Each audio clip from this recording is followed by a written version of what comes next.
அன்பு சொந்தங்களுக்கு இனிய வணக்கங்கள். இன்றைய பதிவுல கும்பராசி அன்பர்களுக்கான தை மாத ராசி பலன்களை தான் பார்க்க போறோம். இந்த காலகட்டத்துல உங்களுக்கு சாதக பாதகங்கள் என்னென்ன, எந்தெந்த விஷயங்களை இந்த காலகட்டத்துல நீங்க செய்யலாம், அவசியம் தவிர்த்துக்க வேண்டிய விஷயங்கள் என்னென்ன, எந்த தெய்வ வழிபாடு இந்த காலகட்டத்துல உங்களுக்கு நன்மைகளை செய்யும், இது மாதிரியான தகவல்களை தெளிவாகவும் விரிவாகவும் பார்க்க போறோம். கொஞ்சம் கூட வீடியோவை ஸ்கிப் பண்ணாம முழுமையா பார்க்க முயற்சி செய்யுங்க.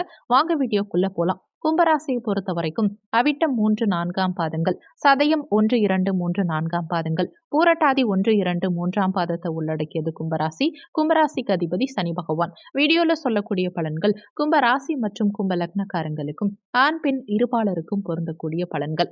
கும்பராசி என்பர்களுக்கு வரக்கூடிய தை மாதம் 2024 தை மாதம் தித்திக்கும் மாதமா, மகிழ்ச்சி நிறைந்த மாதமா இருக்க போது.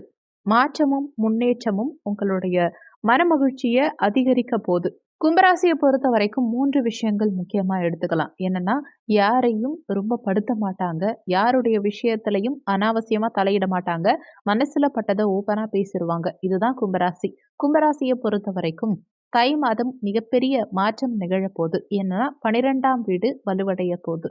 எல்லாமே 12ஆம் இடம்ங்கிறது விரயமோட்ச ஸ்தானம். ஆல்ரெடி விரயஸ்தானத்துல சனி பகவான் இருந்து பல சோதனைகளை கொடுத்திருந்திருப்பார். சீட்டுக்கட்டு சரியற மாதிரி வாழ்க்கை சரிஞ்சிருக்கும் கும்பராசி என்பர்களுக்கு. முக்கியமா உங்க பேச்சில் பல மாற்றங்கள் இருந்திருக்கும். பல எண்ணங்கள் உங்களுக்கு மன கஷ்டத்தையும் சஞ்சலத்தையும் ஏன் மன அழுத்தத்தையும் கூட உருவாக்கி இருக்கும். 2023 நீங்க தள்ளியதே மிகப்பெரிய பாடு. உங்களுக்கு ஒவ்வொரு நாளும் ஒவ்வொரு யுகமா போயிருக்கும். அப்பேற்பட்ட கும்பராசி அன்பர்களுக்கு 2024 தொடக்கமே தை மாதம் சற்று பாசிட்டிவா இருக்க போதுங்கிறது தான் உண்மை. அதாவது 70% அளவுக்கு பாசிட்டிவா இருக்க போது. காரணம் என்னன்னு பார்த்தீங்கன்னா, முதல் விஷயம் உங்களுக்கு குரு பகவான் ரொம்ப பாசிட்டிவா இருக்கார். நீங்க நினைக்கலாம், என்னுடைய முதல் வீடு லக்னத்திலே சனி பகவான் இருக்கார். 2ஆம் வீடு குடும்பஸ்தானத்துல ராகு பகவான் இருக்கார். 8ஆம் இடம் அஷ்டமஸ்தானத்துல கேது பகவான் இருக்கார். முக்கியமா பார்த்தீங்கன்னா 12ஆம் வீடுங்கிற விரயமோட்ச ஸ்தானத்துல இப்போ 3 கிரகங்கள் இருக்கு. அப்புறம் எப்படி நிம்மதியா இருக்க முடியும்? நான் எப்படி சந்தோஷமா இருக்க முடியும்னு ஒவ்வொரு கும்பராசி அன்பர்களும் நினைக்கலாம். உங்க வாழ்க்கையில பல சோதனைகளை நீங்க சந்திச்சிருந்தாலும், சாதனைகளுக்கான நேரத்தை தேடிட்டு இருந்தீங்க இல்லையா? அந்த சாதனைக்கான நேரம் தான் இந்த தை மாதம். 3 முக்கியமான விஷயங்கள் இந்த தை மாதத்துல உண்டு. 1 தைப்பூசம், தை அமாவாசை, தைப்பொங்கல். இந்த தை பொங்கல்ங்கிறது முதல் நாளே ஸ்டார்ட் ஆகுது. இந்த முதல் நாளே சூரிய பகவான் என்ன செய்யறார்னா, மகர ராசிக்கு வரார். மகரத்துக்கு சூரியன் வருவதனால என்ன ஆகும்னா, உங்களுக்கு பாசிட்டிவிட்டிங்கிறது அதிகமா உருவாகும். மறைந்த சூரியன் நிறைஞ்ச மகிழ்ச்சிய கொடுப்பார்.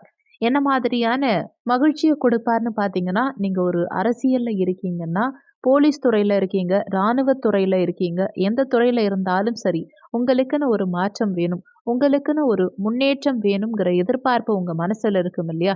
நமக்கு இந்த இடத்துல ஒரு மாற்றம் இருக்கணும். இந்த இடத்துல ஒரு முன்னேற்றம் இருக்கணும். இந்த இடத்துல ஒரு யோகம் ஏற்படணும் அப்படிங்கிற விஷயமெல்லாம் உங்க மனசுல இருக்கும் இல்லையா? இந்த மாதிரியான விஷயங்கள் ஒன்றன் பின் ஒன்றா நடக்கிறது எப்பன்னா இந்த மாதம் தான். தைப்பொங்கல்ல ஒரு ஸ்வீட்டோட ஸ்டார்ட் பண்றோம். அது ஏன்னா, தேவர்கள் தூங்கி அவங்க எழுந்திருக்கும் காலம் தான் இந்த தை மாதம். உத்தராயண காலம்னு சொல்வாங்க. இந்த காலகட்டத்துல வாக்கிய பஞ்சாங்கப்படி ஒவ்வொரு கும்பராசிக்காரங்களும் காலையில எழுந்து விளக்கு ஏத்துனா உங்க வாழ்க்கையில வளம் பெருகும். நீங்க ஆணா இருக்கட்டும், பெண்ணா இருக்கட்டும், யாரா இருந்தாலும் சரி. திங்கட்கிழமை காலையில எழுந்து விளக்கேத்தி வச்சு வழிபட்டு பாருங்க. உங்களுக்கு அவ்வளவு ஒரு பாசிட்டிவிட்டி கிடைக்கும். நிறைய பிரச்சனை இருக்கு, ரொம்ப மனசு கஷ்டமா இருக்கு அப்படின்னா, விநாயகருக்கு தேங்காய் உடைச்சு பாருங்க. ரொம்ப பாசிட்டிவா இருக்கும். அதை விட முக்கியமா ஒரு விஷயம், மன கஷ்டத்தை எல்லாம் தாண்டி பண கஷ்டம். ஒரு ரூ. 5க்கு கூட நான் அவ்ளோ கஷ்டப்படுறேன் அப்படின்னா, வீட்ட சுத்தமா வச்சுக்கோங்க. வீடு எந்த அளவுக்கு உங்களுக்கு சுத்தமா வச்சுக்க முடியுதோ, அந்த அளவுக்கு வச்சுக்கோங்க. ஒரு துர்நாற்றம் இல்லாம நல்லா சாம்பிராணி, ஊதுவத்தி எல்லாம் போட்டு வச்சுக்கோங்க. அஷ்டலக்ஷ்மி கடாட்சம் நிச்சயமா தை மாதத்துல ஒவ்வொரு கும்பராசி அன்பர்களுடைய வீட்டிலும் வரும். ஏன்னா, அந்த அளவுக்கு ஒரு பாசிட்டிவிட்டி கண்டிப்பா கிரியேட் ஆயிடும்ங்கிறது தான் உண்மை. மெயினா இந்த தை மாதம் உங்களுக்கு என்ன செய்யும்னு பார்த்தீங்கன்னா, ஸ்வீட்டோட ஸ்டார்ட் பண்றோம் இல்லையா? இதுல இறை அருளையும் உள்ள சேர்க்கணும். எப்படின்னு பார்த்தீங்கன்னா, குலதெய்வ வழிபாடு ஒவ்வொரு கும்பராசி என்பர்களுக்கும் இந்த தை முதல் நாள்லயே செஞ்சிடணும். தை முதல் நாள்ல முடிஞ்ச வரைக்கும் உங்க குலதெய்வத்த நீங்க வழிபட்டீங்கன்னா, ஏன்னா வளர்பிறை சந்திரன் உங்களுடைய ராசியும் வளர்பிறையில தான் இருக்கு. ஸோ அன்னைக்கு ஈவினிங் நீங்க வளர்பிறை சந்திரனை வழிபட்டீங்கன்னா, நீங்க நினைச்ச விஷயங்கள் கண்டிப்பா ஒன்றன் பின் ஒன்றா நடக்க ஆரம்பிச்சுரும். பாசிட்டிவான விஷயங்கள் கண்டிப்பா உங்களுக்கு கிடைக்கும். ஏன்னா, உங்கள சுத்தி நெறைய வெறுப்பானவங்க நெறைய பேர் இருக்கலாம். ஒரு சாபம் விடலாம், உங்கள பார்த்து பொறாமப்படலாம், உங்கள சுத்தி நெகட்டிவாவே பேசிட்டு இருக்கலாம். ஆனா, இதெல்லாம் மாறணும் இல்லையா? இந்த மாற்றம் உங்களுக்கு சாதகமா மாறணும் இல்லையா? ஒரு பாசிட்டிவிட்டி கிரியேட் பண்ணணும் இல்லையா? அதுதான் இப்ப நடக்கும். இந்த பாசிட்டிவிட்டி கிரியேட் ஆகுறது இல்லாம என்ன செய்யும்னு பார்த்தீங்கன்னா, உங்களுக்கு சந்தோஷமும், தன்னம்பிக்கையையும் உருவாக்கும். நமக்கு தன்னம்பிக்கை மட்டும் உருவாயிடுச்சு அப்படின்னா, நம்ம சோம்பேறித்தனமா இருக்கட்டும், நம்ம அவதூறு சொல்களா இருக்கட்டும், ஏன் நம்மள அசிங்கப்படுத்தினதா இருக்கட்டும், நம்மள பத்தி புரளி கலப்பி விடுறாங்கனாலும் சரி, வதந்தி ஏற்படுத்துறாங்கனாலும் சரி கவலைப்பட வேண்டாம். நம்ம வாழ்ந்துட்டு நல்லா போறதுக்கு இந்த ஒரு நாள நம்ம சரியா யூஸ் பண்ணிக்கலாம். அதே மாதிரி நம்ம முன்னோர் சாபம் நமக்கு இருக்கு, நமக்கு குலதெய்வ சாபம் இருக்குங்கிற சிச்சுவேஷன்ல வரக்கூடிய தை அமாவாசையில ஒவ்வொரு கும்பராசிக்காரங்களும் இந்த நாள கரெக்ட்டா யூஸ் பண்ணிக்கிட்டீங்கன்னா, உங்க சாபங்கள் கண்டிப்பா நீங்கி போயிடும். அடுத்து தைப்பூசம். இதுதான் ரொம்ப முக்கியமான விஷயம். தைப்பூசத்த ஒவ்வொரு கும்பராசிக்காரங்களும் மனசார நினைச்சு முருகப்பெருமான வழிபாடு செய்யும்போது உங்க தொழில் சிறக்கும். பொருளாதாரம் ஏற்றம் மிகுந்த பலன்கள கொடுக்கும். படிப்பு நல்லா இருக்கும். அதே நேரத்துல வேலைவாய்ப்பு நிரந்தர வேலைவாய்ப்பா கிடைக்கும். அதே மாதிரி வேலையில நிறைவான சம்பளம் கிடைக்கும். கை நிறைய சம்பளம்ங்கிறது நிச்சயம் கிடைக்கும். முக்கியமா உங்களுடைய வாழ்க்கையில தைப்பூசம் ஒரு மிகப்பெரிய சேஞ்ச் கொடுக்கும். ஏன்னா 3 விஷயங்கள். செவ்வாய் பகவான் மகரத்துல பெயர்ச்சியாறார். சூரிய பகவான் மகரத்துக்கு வரார். புதனும் மகரத்துக்கு வரார். 3 கிரகங்கள் மகரத்துக்கு வராங்க. மகரம்ங்கிறது உங்களுக்கு 12ஆம் இடம் விரயமோட்ச ஸ்தானம். ஆனா காலபுருஷ தத்துவத்தின்படி 10ஆம் வீடு மகரம். ஸோ என்ன ஆகும்னு பார்த்தீங்கன்னா, உங்களுடைய விரயங்கள் சுப விரயங்களா மாறலாம். இந்த மாதத்துல நீங்க திருமணம் பண்ணலாம், கிரகப்பிரவேசம் பண்ணலாம், எந்த ஒரு சுப நிகழ்ச்சிகளையும் கட்டாயமா நீங்க நடத்தலாம். அதுல ஒரு நெகட்டிவிட்டி வராது. என்னன்னா, எக்ஸ்ட்ரா கொஞ்சம் செலவுகள் மட்டும் வரலாம். நீங்க ஒரு பொருள் வாங்கணும், ஒரு வாஷிங் மிஷின் வாங்கணும்னு முடிவு பண்ணிட்டு கடைக்கு போறீங்கன்னா கூட, ரூ. 7,000க்கு வாஷிங் மிஷின் வாங்கணும்னு நெனச்சீங்கன்னா, கண்டிப்பா ஒரு 10,000 செலவாகும். அதுக்கான அமைப்பை ஏற்படுத்தி கொடுப்பார். அதே மாதிரி முக்கியமான ஒரு பெர்சன பார்க்கணும், ஒரு இடத்துக்கு போணுங்கிற சிச்சுவேஷன்னா, கொஞ்சம் எக்ஸ்ட்ராவா செலவாக தான் செய்யும். இந்த மாதிரி பல விஷயங்கள் உங்களுக்கு எது நடந்தாலுமே அது சுபமா தான் இந்த மாதத்துல முடியும். உங்களுக்கு பொருளாதாரத்துல நல்ல டெவலப்மெண்ட், நல்ல ஏற்றம்ங்கிறது உண்டு. வீண் விரயங்கள கொஞ்சம் குறைச்சிட்டு, சேமிப்ப அதிகப்படுத்துறதுக்கு இந்த மாதத்த நீங்க சரியா பயன்படுத்திக்கோங்க.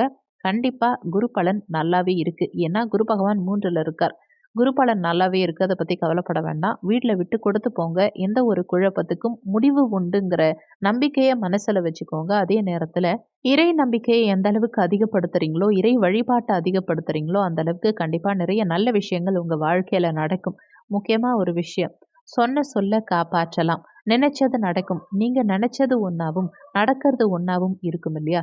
அதெல்லாம் இப்ப மாறும். நம்ம சொல்ற விஷயங்கள காப்பாத்த முடியலையேங்கிற வருத்தம் இருக்கும் நெறைய பேருக்கு. ஏன்னா, பணம் சம்மந்தப்பட்ட விஷயங்கள்ல நெறைய மாற்று கருத்துக்கள் ஏற்பட்டிருக்கலாம். அதையெல்லாம் நெனச்சு கவலைப்படாதீங்க. திருமணமும் சரி, குழந்தை பாக்கியமும் சரி, கட்டாயமா இந்த மாதத்துல ஏற்படும். மெயினா சுக்கிர பகவான் விருச்சகத்துல இருந்து தனுசுக்கு வரார். அதாவது உங்க லாபஸ்தானத்துக்கு சுக்கிரன் வரார். லாபஸ்தானத்துக்கு சுக்கிரன் வருவது அவ்வளவு பாசிட்டிவான டெர்ம். அவ்வளவு பாசிட்டிவிட்டி ஏற்படுத்தும். நினைத்தத தாண்டி பணவரவு தாராளமா இருக்கும். அதனால பணவரவு அதிகரிக்கிறதுனால சுப விரயங்களும் அதிகரிக்கும். எதையுமே யோசிச்சு பொறுமையா செஞ்சீங்கன்னா, கண்டிப்பா ஒரு நல்ல மாற்றமும், நல்ல முன்னேற்றமும் இந்த மாதத்துல இருக்கும். முக்கியமா நீங்க யார பத்தியும் ரொம்ப கவலைப்படாதீங்க. உங்களுக்கு யாரும் உதவி செய்யலன்னு ஃபீல் பண்ணாதீங்க. உங்களுக்கு இந்த மாதம் 30 நாளும் நல்லா இருக்குன்னு நினைக்காதீங்க. ஒரு சில நாட்கள் ஏற்ற இறக்கங்கள கொடுக்கத்தான் செய்யும். அதே மாதிரி சந்திராஷ்டம நாட்கள்லயும் சற்று கவனமா இருக்கிறது உங்களுக்கு நல்லது. இந்த வீடியோல உங்களுக்கு ஏதாவது சந்தேகம் இருந்தா கீழ இருக்க கமெண்ட் செக்ஷன்ல சொல்லுங்க. நன்றி. மற்றும் ஒரு நல்ல பதிவோடு மீண்டும் உங்களை சந்திக்கிறோம்.